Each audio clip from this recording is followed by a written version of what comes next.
Halo, selamat malam pemirsa. Apa kabar Anda? Saya Sira Safira akan menemani Anda dalam program Apa Kabar Indonesia Malam. Kami akan hadirkan dialog mengenai evaluasi yang dilakukan mengenai program andalan Presiden Prabowo Subianto dan juga Wakil Presiden Gibran Raka Buming Raka dalam hal program makan bergizi gratis. Sudah berjalan selama 1 minggu, lantas bagaimana evaluasinya akan kami hadirkan dalam dialognya. Kami hadirkan pemirsa informasi yang pertama, polisi membekuk 3 komplotan begal yang kerap beraksi di kota Medan, Sumatera Utara. 1 pelaku dilumpuhkan dengan timah panas karena melawan.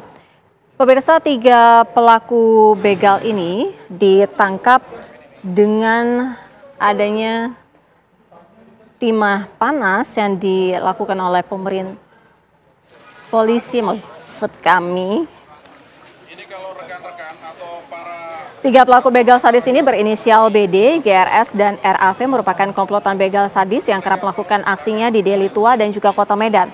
1 pelaku yang ditindak tegas petugas dengan timah panas hanya bisa menahan rasa sakit ketika digiring oleh petugas. Selain menangkap ketiga pelaku, petugas juga berhasil menyita barang bukti.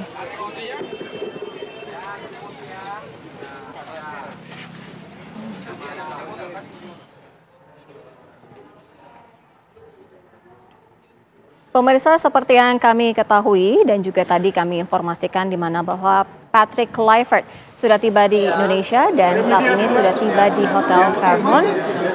Kami hadirkan informasi terkini di mana Kluivert ini tiba di Hotel Fairmont di mana akan istirahat karena sudah menempuh perjalanan yang cukup panjang dari Amsterdam menuju ke Indonesia. Untuk hari ini tidak ada agenda khusus yang dilakukan pada malam hari ini karena memang dibutuhkan waktu untuk istirahat dari Patrick Kluivert. Rencananya akan dilakukan sejumlah agenda esok hari di mana akan digelar konferensi pers bersama dengan PSSI, kemudian juga akan ada rencana makan malam bersama dengan Ketua Umum PSSI bersama Patrick Kluivert. Yuk. Sebelumnya juga kami terus menginformasikan kepada Anda di mana Patrick Kluivert ini sudah tiba di Indonesia pukul 18:30 waktu Indonesia Barat. Sebelumnya juga kami memiliki gambar eksklusif di Bandara Schiphol, Amsterdam, di mana rekan kami kontributor TV One, Gego Salatu, secara eksklusif berkesempatan menemui dan mengantar Patrick Kluivert dari Bandara Schiphol, Amsterdam. ya, terima kasih Coach Patrick sudah datang. Bentar Pak. Ipan. Sabar Pak. Tahu Pak. Kita masih nunggu media-media masih prepare alat. Oke, sudah siap semuanya? Oke. Ya, Bapak mulai malam ini? Terima kasih teman-teman, Coach Patrick sudah datang. Berikan kesempatan kepada beliau untuk istirahat. 20 jam kurang lebih dari Belanda dan kita berharap beliau istirahat. Besok tentu Pak Erik akan menyambut teman-teman media bersama-sama dan besok akan disampaikan semuanya termasuk dengan Coach Patrick. Tapi tadi ada Terima ngobrol kasih. sedikit ya? Enggak ada, kita hanya mengucapkan selamat datang. Terima kasih Anda telah datang dan silakan istirahat dulu. Malam hari ini malam ini ada agenda lain? Enggak ada, beliau istirahat. Beliau istirahat Ya. sama asisten-asistennya dan rombongannya. Dari Amsterdam dengan siapa saja didampingi? Sama asisten dan ofisialnya. Berarti bertemu dengan pemain Iya, besok dengan enggak hari ini ya Pak? besok dengan teman-teman, dengan ketua umum, dengan eksekutif komite. Mas Tur kapan Pak datangnya? Nanti langsung besok kita konferensi pers akan disampaikan semuanya di situ. Termasuk Pak Erick Thohir besok akan hadir? Iya, besok Pak Ketum yang akan langsung memimpin ya. Terima kasih. Mas Tur sudah datang belum? Ya. Pak, Nanti mungkin sedikit sekalian. Pak yang diharapkan dari Pak Yunus Nusi untuk Patrick untuk timnas Indonesia? Besok semua akan disampaikan. Oke, thank you ya. Yo, sorry. Terima kasih. Silakan. Makasih ya Pak. Yo. Ya, pemirsa, itu tadi yang disampaikan oleh Sekjen PSSI Yunus Nusi mengenai apa yang sudah kita ketahui ya bahwa kehadiran Patrick Kluivert dan juga untuk agenda hari ini tidak ada agenda karena diwakilkan untuk waktu istirahat. Akan ada agenda esok hari bersama dengan PSSI dan juga akan ada makan malam bersama dengan Ketua Umum PSSI. Kita hadirkan informasi selanjutnya pemirsa.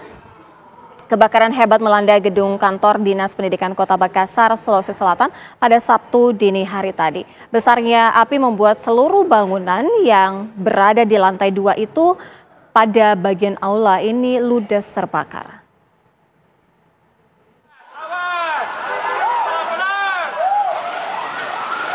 Kobaran api membubung tinggi membakar gedung kantor Dinas Pendidikan Kota Makassar, Sulawesi Selatan di Jalan Anggrek, Kecamatan Panakukang, Makassar. Kobaran api terus menyambar membakar aula yang berada di lantai 2 dan merambat ke beberapa ruangan lain yang ada di sebelahnya. Api tidak mudah dikendalikan karena banyak material mudah terbakar. Setelah 2 jam, api berhasil dijinakkan petugas pemadam kebakaran. Usai pemadaman gedung Dinas Pendidikan Kota Makassar, diketahui ada beberapa ruangan yang terbakar, yakni ruang keuangan, ruang perencanaan, aula gedung dan barang elektronik seperti komputer dan pendingin ruangan. Yang habis terbakar itu Pak, termasuk keuangan, perencanaan, sama aula. Iya. Itu termasuk komputernya? Semua Pak. Berapa? Petugas masih menyelidiki penyebab terjadinya kebakaran di gedung kantor Dinas Pendidikan Kota Makassar. Dari Makassar, Sulawesi Selatan, Andri Reski, TV One mengabarkan. Pemirsa, kami hadirkan informasi selanjutnya untuk Anda, di mana sejumlah warga menggeruduk sebuah bangunan yang diduga menjadi lokasi perjudian. Sebelum kami menghadirkan informasi itu, pemotor pasangan suami istri mengalami kecelakaan tertabrak truk tangki berbuatan air bersih di Dumai, Riau pada Jumat malam. Akibat kecelakaan itu, pasangan suami istri meninggal dunia di lokasi kejadian. Polisi dan warga mengevakuasi korban kecelakaan lalu lintas di Jalan Sudirman, Kota Dumai, Riau. Korban merupakan pasangan suami istri meninggal di lokasi kejadian setelah tertabrak truk tangki berbuatan air bersih. Anak dari pasangan suami istri yang masih berusia 6 bulan dan 2 orang lainnya terselamatkan dan langsung dibawa ke rumah sakit guna dilakukan perawatan lebih lanjut. Kecelakaan ini berawal saat korban mengendarai sepeda motor berhenti di tepi jalan karena melihat adanya keributan pengeroyokan seorang maling di jalan. Tiba-tiba dari arah belakang, tangki berbuatan air bersih menabrak motor.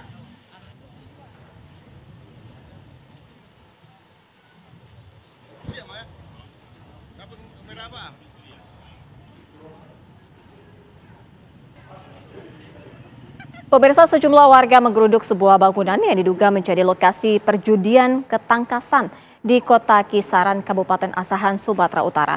Massa yang merangsek masuk ke dalam bangunan menemukan sejumlah mesin perjudian. Sejumlah warga yang geram akan maraknya perjudian menggeruduk sebuah bangunan yang diduga menjadi arena perjudian ketangkasan di Jalan Imam Bonjol, Kota Kisaran, Kabupaten Asahan, Sumatera Utara. Saat warga merangsek masuk ke dalam bangunan, ditemukan sejumlah alat mesin judi ketangkasan. Warga yang kesal pun menarik mesin judi ketangkasan ke tengah ruas jalan. Pemirsa, bangunan yang menjadi lokasi perjudian ketangkasan tak luput dari sasaran kemarahan warga. Akibat peristiwa ini, arus kendaraan di ruas Jalan Imam Bonjol ini sempat tersendat dan mengundang perhatian warga yang melintas.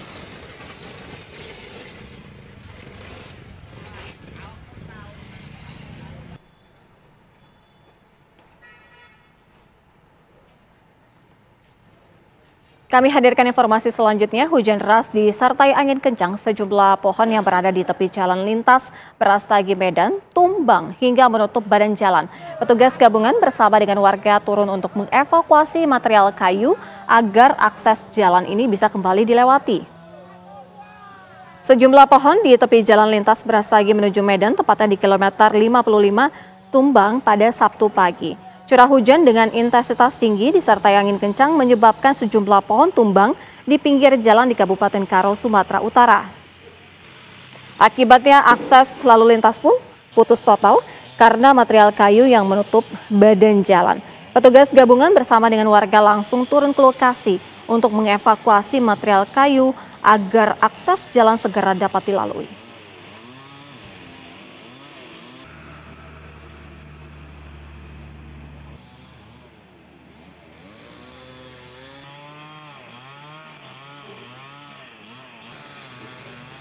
Bos rental mobil Ilyas Abdurrahman tewas akibat ditembak dari jarak dekat oleh anggota TNI Angkatan Laut di res area tol Tangerang Merak. Fakta tersebut diketahui berdasarkan reka ulang yang digelar di tempat kejadian perkara semalam. Dari rekonstruksi itu juga diketahui tidak ada pengeroyokan seperti yang sebelumnya disebutkan oleh Pangko Armada RI.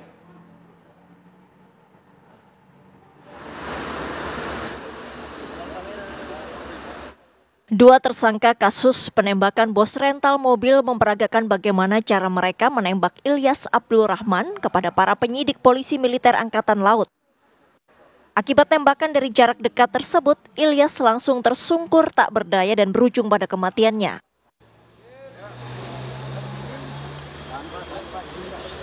Fakta ini terungkap dalam rekonstruksi yang digelar di res area kilometer 45 tol Tangerang Merak, Banten dini hari tadi. Reka ulang ini tepatnya terjadi di depan minimarket tempat penembakan. Mobil milik korban yang dibawa kabur para pelaku serta kendaraan yang dipakai para tersangka juga digunakan dalam rekonstruksi ini. Dua anak korban beserta sejumlah kerabat yang menjadi saksi turut dihadirkan dan ikut dilibatkan dalam reka adegan. Fakta lain yang juga terkuak adalah tidak ada pengeroyokan. Pelaku menembakkan timah panasnya dari balik setir mobil saat nihil ancaman terhadapnya. Padahal dalam konferensi pers Senin lalu, Panglima Komando Armada Republik Indonesia Laksamana Madya Denny Hendrata menyebutkan anggotanya menembak karena dikeroyok. Ya, kami dari pihak keluarga, sebenarnya saya masih trauma ya kejadian ayah saya, apalagi saya melihat lokasi ini. Tapi saya bisa menyimpulkan bahwa reka adegan memang sudah sesuai ya seperti yang kita saksi-saksi ini lakukan pada saat di TKP begitu ya. Ya kita ikuti saja proses selanjutnya begitu. Terima kasih ya. Soal pengeroyokan itu gimana Mas? Dari pihak TNI-nya gimana tadi Mas? Itu ada katanya pengeroyokan tapi dari Mas ada? Oh, tidak ada itu. Tidak ada pengeroyokan tapi sama kami sekali. Percayakan Polri, percayakan TNI untuk mengusut kasus ini secara tuntas, secara terang benderang. Ada berapa adegan tadi yang diikutin? Ya tidak ada pengeroyokan. Berarti beda pernyataan sama kemarin? Ya. Di rekonstruksi ini juga nggak ada pengeroyokan tadi? Tidak ada pengeroyokan sesuai di rekonstruksi tadi. Udah sesuai nggak Mas?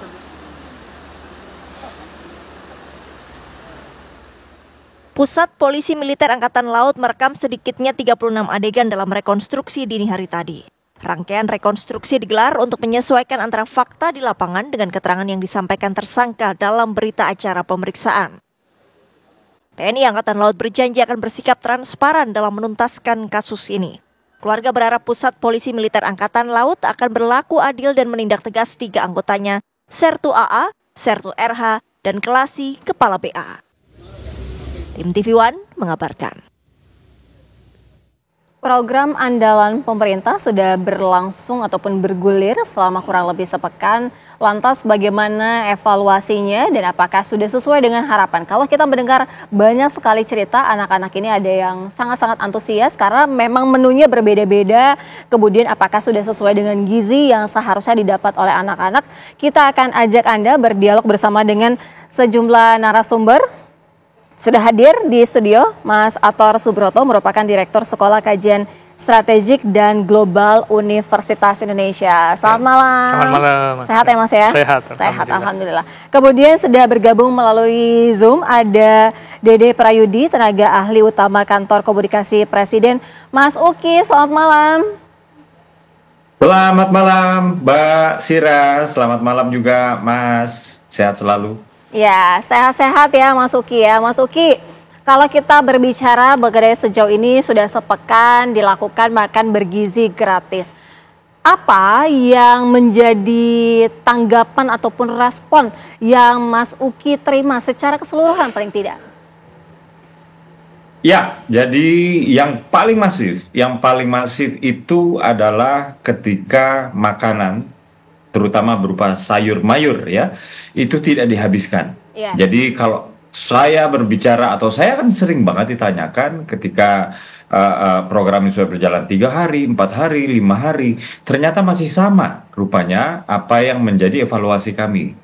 Jadi terkait dengan pengantaran waktu misalnya ya, waktu diantarkannya itu pas. Nah ini artinya makanan yang tiba berupa bahan baku yang tiba, mohon maaf, ini pas.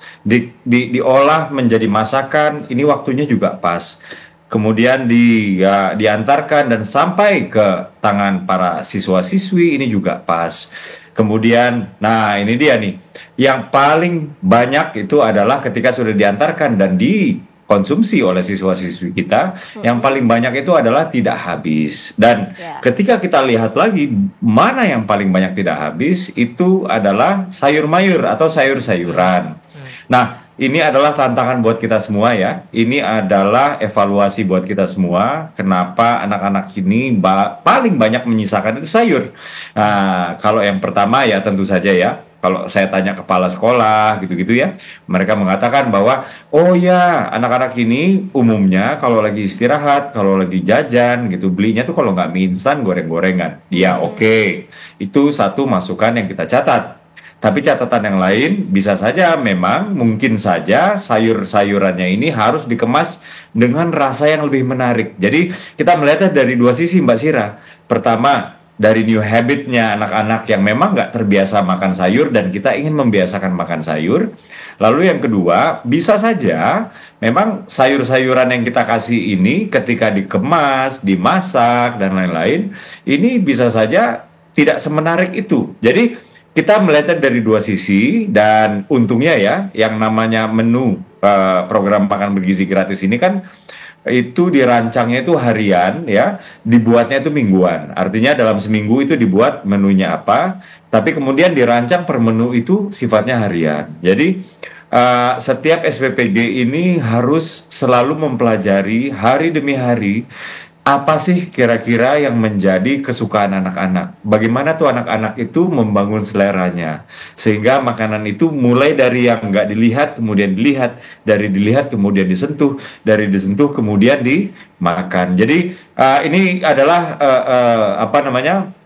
bagian dari evaluasi kami. Di samping memang ada evaluasi-evaluasi lain, tapi ini adalah evaluasi kami yang paling kami anggap serius lah, supaya makanan ini, terutama sayur-sayuran ini nggak terus-menerus menyisa. Demikian Mbak Sira. Mas Uki, ini nih di semua wilayah atau ada daerah-daerah tertentu yang memang anak-anak ini tidak familiar gitu makan sayur, atau justru hanya di kota-kota seperti kota-kota besar yang memang mereka tidak menyukai sayur, sementara di daerah-daerah justru mereka paling habis adalah sayur, atau seperti apa? Mungkin juga dari lokasi-lokasi tertentu mungkin.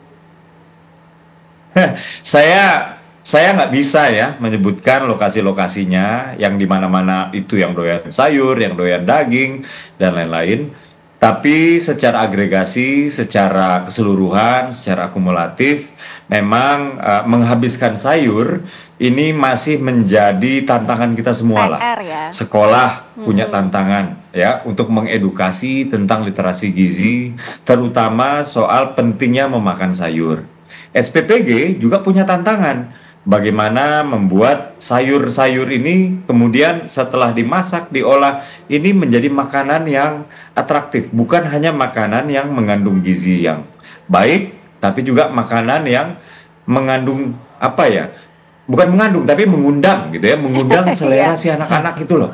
Nah, inilah yang masih menjadi PR kita semua. Baik. Dan ini juga berseliweran di sosmed ya, ketika makanan-makanan ditampilkan, apalagi ditampilkan setelah masak ya.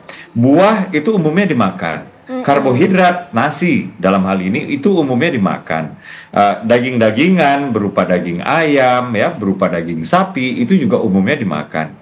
Tapi yang umumnya sisa ini adalah sayur nih.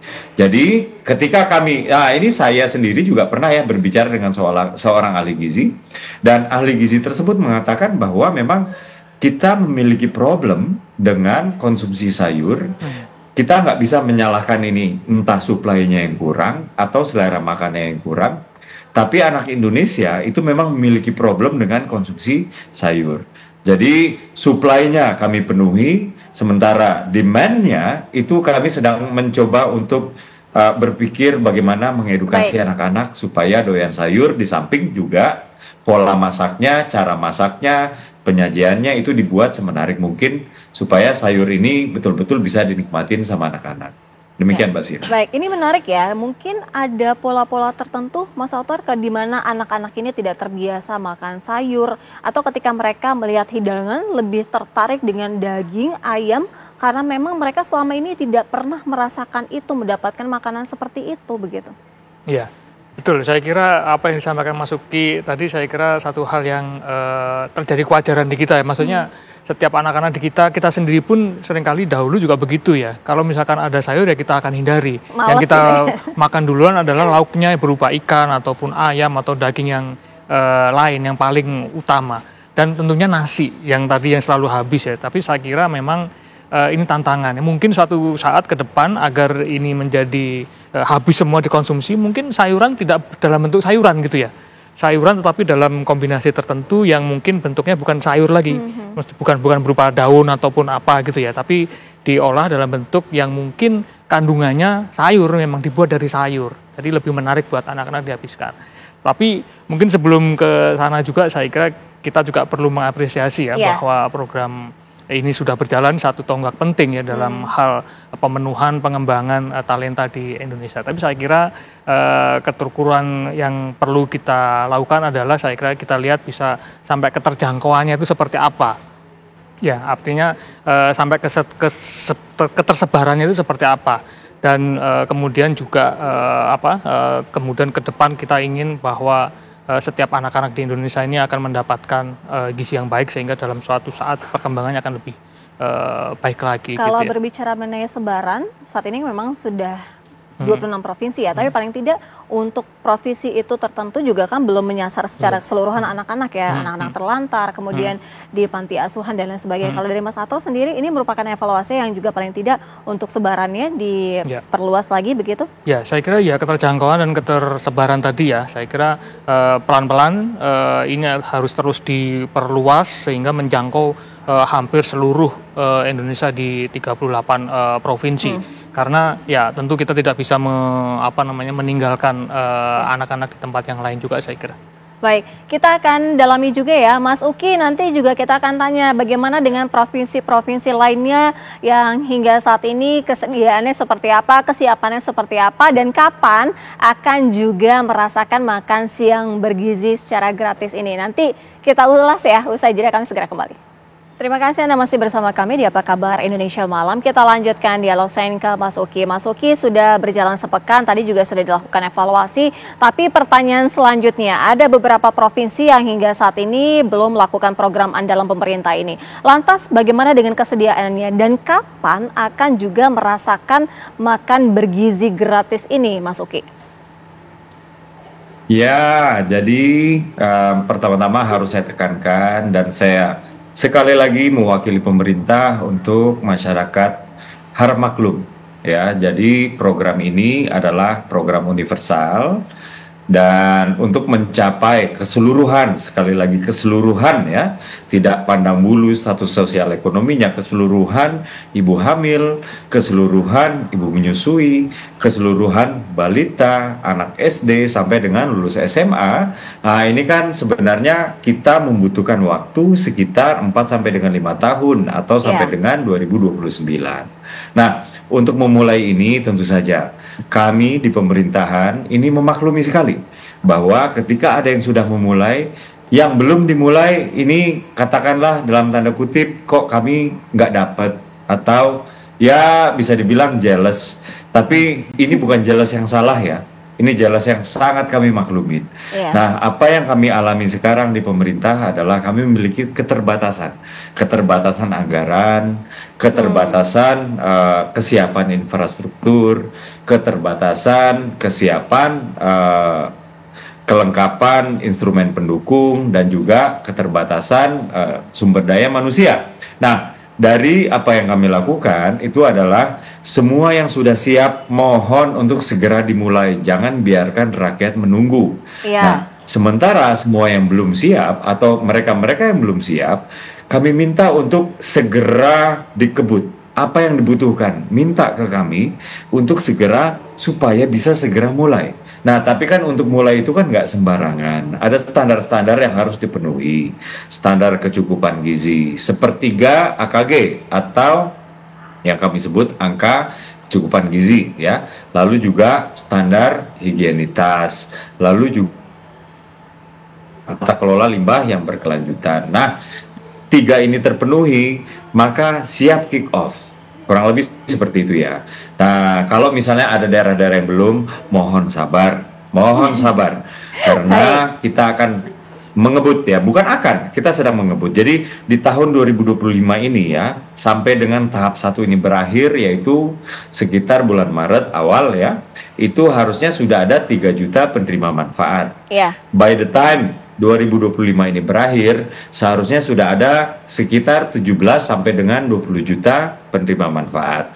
Nah, nanti ini 2029 berakhir, yaitu di akhir pemerintahan Presiden Prabowo, itu sudah ada 82,9 juta atau ya 83 juta kurang sedikit lah ya, penerima manfaat itu sudah menerima makan bergizi gratis. Jadi dengan segala keterbatasannya, pemerintah ini selalu berupaya untuk mewujudkan program makan bergizi gratis ini, dan program ini didesain untuk semuanya tercukupi dalam 5 tahun, sehingga di tahun pertama bagi yang belum kebagian mohon sabar dulu, akan segera kebagian. Baik. Demikian Mbak Sira. Kita juga memang mengapresiasi ya dari Mas Sato tadi bilang kan sudah dimulai, ini merupakan langkah yang baik, tinggal pengawasannya aja ya, agar keberlangsungan itu juga benar-benar terjaga ya. Paling tidak kan kalau penerima manfaat makan bergizi gratis ini dirasakan paling cepat kurun waktunya berapa lama kalau menurut Mas Sato? Ya, saya kira karena ini adalah urusannya dengan gizi manusia dan pengembangan manusia ya, saya kira pembangunan manusia, saya kira memang tidak tidak bisa diukur dalam waktu yang singkat. Saya kira 10 tahun itu baru akan tampak hasil dari apa yang sekarang ini kita mulai ini.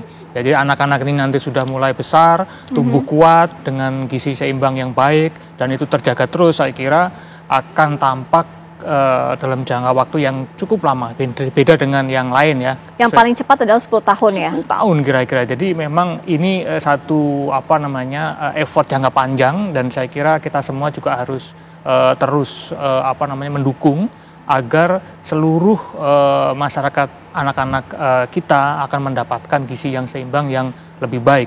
Nah, dengan begitu maka kita bisa melakukan banyak hal, karena dengan gizi yang seimbang ini akan menjadi lebih pintar, akan menjadi lebih sehat, tentu nantinya kalau sudah besar akan menjadi lebih produktif, dan tentu ini juga akan membangun, memperkuat kelas menengah kita ke depan, karena tanpa itu ya kita akan kelewat lagi, saya kira. Harusnya program ini keberlangsungannya terus menerus ya, tidak jangka waktu tertentu begitu ya? Ya, tidak, ini harus mulai saat ini dan selamanya, saya kira harus terus berjalan. Saya kira tadi langkah-langkah awal yang nanti ketika akhir masa kepemimpinan Presiden Prabowo menjadi 80 juta penerima dan sebagainya, satu hal yang luar biasa, dan ini harus terus dilakukan mulai saat ini dan selamanya. Saya kira gitu, agar generasi kita mulai mendapatkan asupan gizi yang baik dan akan mendatangkan prestasi-prestasi yang mungkin kita tidak bayangkan sebelumnya. Ada evaluasi tertentu, misalkan daerah-daerah yang tadinya mungkin kategori bergizinya itu berbeda dengan daerah-daerah seperti kota metropolitan, provinsi yang besar? Ya, tentu saya kira harus ada pembedaan klaster-klaster seperti itu ya, karena walaupun ada basic minimumnya ya, saya kira tadi beberapa untuk mengakomodir lokal ya, sesuai dengan bahan pangan lokal dan lain sebagainya, saya kira juga harus perlu kita tingkatkan. Di daerah-daerah lain mungkin tidak makan nasi gitu ya, mungkin di daerah-daerah lain mungkin lebih ke sagu dan lain sebagainya. Itu yang harus kita lihat, jadi tidak harus nasi. Dan mungkin saya kalau boleh mengusulkan porsi dari nasi pun juga mungkin harus dikurangi ya, agar lebih banyak kepada gizi yang lain. Selama ini kalau misalkan kita kebanyakan nasi tentu akan ada karbohidrat kebanyakan, termasuk glukose juga kebanyakan dan lain sebagainya. Tapi saya kira pemerintah sudah mempertimbangkan itu dan ini satu hal yang kita patut apresiasi dengan baik saya kira. Mas Uki, ada tidak evaluasi tertentu kepada SPPG sehingga apa yang tadi menjadi catatan dari Mas Sator ini juga bisa menjadi catatan penting ke depannya untuk evaluasi lebih lanjut? Iya, harus diakui ya, ada SPPG yang ketika membagikan makanan itu agak terlambat. Dan itu dikarenakan memang setelah kami selidiki, karena memang juru masak, ya, juru penghidang, dan lain-lain, itu di dalam SPPG-nya memang orang-orang yang baru mulai. Gitu. Jadi ketika mereka sudah mengerjakan hal yang sama setelah 2 bulan, setelah 3 bulan, menuang menu ke dalam satu tray itu bisa saja memakan waktu lebih lama ya ketika dibandingkan dengan orang yang sudah jauh lebih lama melakukan hal yang serupa. Jadi kami sudah menerima laporan ya bahwa di Pontianak misalnya itu ada keterlambatan ketibaan makanan selama kurang lebih 30 sampai 40 menit lah. Gitu ya, kurang lebih setengah jam ya. Dan kami juga sudah menerima laporan bahwa anak-anak tersebut ada yang sudah terlalu lapar akhirnya jajan ke kantin gitu ya. Ini mohon maaf lagi pemerintah harus mengakui kekurangan tersebut. Dan setelah kami selidiki ya, karena pemerintah pasti langsung melakukan penyelidikan ya soal itu, dan ketika kami selidiki ternyata memang juru masak, juru tuang ini maksudnya yang memindahkan masakan tersebut ke dalam tray-tray penghidangan itu memang masih baru dan masih membutuhkan waktu, sehingga yang kalau misalnya kita bandingkan dengan yang paling pertama ya SPPG itu kan di Sukabumi ya. Nah di Sukabumi itu hal yang dilakukan di tempat baru yang misalnya itu membutuhkan waktu 3 menit, di Sukabumi itu bahkan nggak nyampe 1 menit gitu. Jadi ini adalah soal waktu saja, dan kekurangan-kekurangan apa yang terjadi, terlaporkan, termediakan, terberitakan di sosial media itu pasti kami pantau, dan kami juga bukan hanya memberitakan soal hal yang baik-baik ya, karena hal yang tidak baik soal MBG ini pasti kan tersebar di sosial media ya. Iya, betul. Dan itu pasti kami selidiki. Ada yang kami selidiki ternyata beritanya salah. Nah ini ada 2 nih, misalnya ketika di Palembang disangka menunya hanya tahu dan tempe. Nah ternyata orang yang menolak atau siswa yang menolak makan itu hanya 1 orang karena dia mengira menunya hanya tahu dan tempe, dan setelah diselidiki itu menunya bukan tahu dan tempe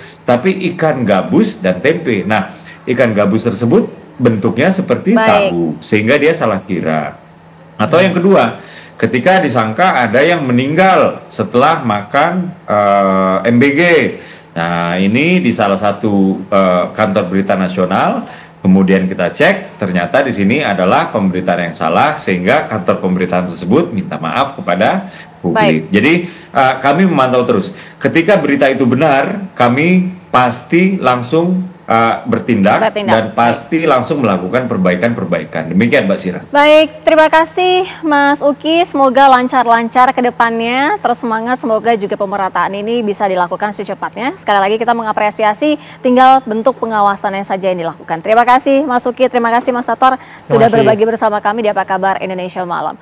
Pemirsa, Sekretaris Jenderal PDI Perjuangan Hasto Kristianto akhirnya resmi mengajukan gugatan pra-peradilan di Pengadilan Negeri Jakarta Selatan. Gugatan pra-peradilan itu diajukan Hasto Kristianto ke Pengadilan Negeri Jakarta Selatan pada hari Jumat 10 Januari 2025.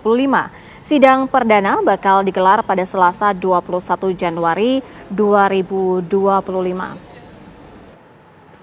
Sebelumnya, Komisi Pemberantasan Korupsi menetapkan Sekretaris Jenderal PDI Perjuangan Hasto Kristianto sebagai tersangka dalam kasus korupsi berupa suap pergantian antar waktu anggota DPR RI periode 2019 hingga 2024. Memang benar bahwa pada hari ini Jumat tanggal 10 Januari 2025 Pengadilan Negeri Jakarta Selatan telah menerima permohonan pra peradilan dari pemohon Hasto Kristianto dan diregister dengan nomor perkara 5 Tipra 2025 PN Jakarta Selatan. Oleh Ketua Pengadilan telah ditunjuk Hakim Tunggal, yaitu saya sendiri, Duyamto SMH, dan tentu telah menetapkan hari sidang yang pertama, yaitu tanggal 21 Januari, hari Selasa. Dan selanjutnya oleh karena perkara tersebut yang menangani saya selaku Humas, maka informasi terkait dengan perkara tersebut nanti akan dijelaskan oleh Humas kedua. Presiden Republik Indonesia Prabowo Subianto menggelar pertemuan dengan Perdana Menteri Jepang Shigeru Ishiba di Istana Kepresidenan Bogor, Jawa Barat. Presiden Prabowo dan PM Jepang membahas berbagai isu strategis mulai dari peningkatan kerjasama ekonomi, investasi hingga hubungan diplomatik antara Jepang dan Indonesia.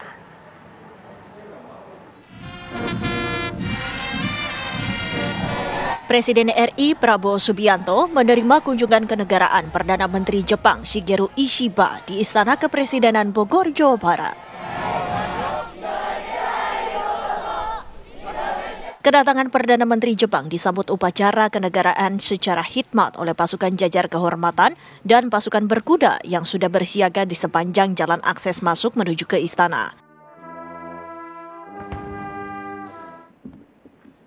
Pertemuan Presiden Republik Indonesia Prabowo Subianto dengan PM Jepang Shigeru Ishiba membahas sejumlah kerjasama antara kedua negara. Kami menjelaskan berbagai isu di mana Indonesia memiliki keinginan untuk memelihara hubungan baik dengan semua negara-negara di dunia, semua blok-blok ekonomi di mana kami ingin memelihara suatu hubungan yang erat sehingga dapat menyumbang kepada suasana yang bisa menurunkan ketegangan di antara negara-negara besar. Saya kira itu yang dari saya. Kami berkomitmen untuk meneruskan hubungan kita yang lebih konkret, lebih efektif. Kami undang Jepang untuk ikut serta dalam program yang kami canangkan menuju industrialisasi Indonesia, terutama di bidang hilirisasi.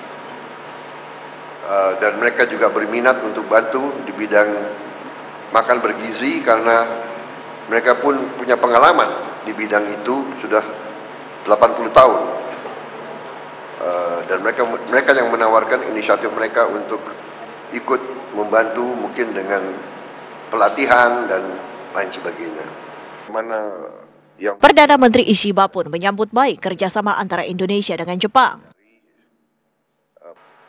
プラボ大統領閣下と対面でお会いするのはこれで2度目でありますが、日本・インドネシア関係のさらなる進展に向けた一歩を踏み出すための重要で貴重な機会になったと考えております。私も両国関係の進化発展のため積極的に今後とも取り組んでまいりたいと存じます。Yang penting. Selepas pertemuan Presiden RI dengan PM Jepang, dilanjutkan dengan pertemuan bilateral bersama masing-masing delegasi dari pemerintah Indonesia dan pemerintah Jepang. Dari Bogor, Jawa Barat, Ikra Anggana, Adin Hudaya, TV One mengabarkan. Pemirsa, sudah 1 jam program Apa Kabar Indonesia Malam menemani Anda. Mewakili kru yang bertugas, saya Sira Safira pamit undur diri. Sesaat lagi Anda akan menyaksikan program Kabar Utama bersama dengan Haidar Fasal. Terima kasih, sampai jumpa.